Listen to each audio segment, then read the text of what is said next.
జరుగుతుంది. డిసెంబర్ 13 నాడు జరిగినటువంటి దుర్ఘటన పార్లమెంట్లో ఏదైతే కలర్ స్ప్రే అటాక్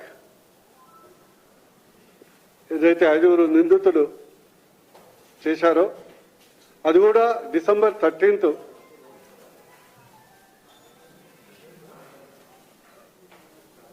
ప్రత్యేకంగా 2 దశాబ్దాల క్రితం ఎప్పుడైతే టెర్రరిస్టులు పాకిస్తాన్ ప్రేరేపిత టెర్రరిస్టులు పార్లమెంట్ అటాక్ని అదే రోజు చేయటం 100% ఒక కుట్ర కొన ఉంది. అందుకొరకే మోడీ గారు అమిత్ షా గారు దీంట్లో పాత్రదారులు ఎవరో కుట్రదారులు ఎవరో అంటే పాత్రదారులు ఎవరో కుట్రదారులు ఎవరో తేలవటానికి దర్యాప్తు సంస్థలకు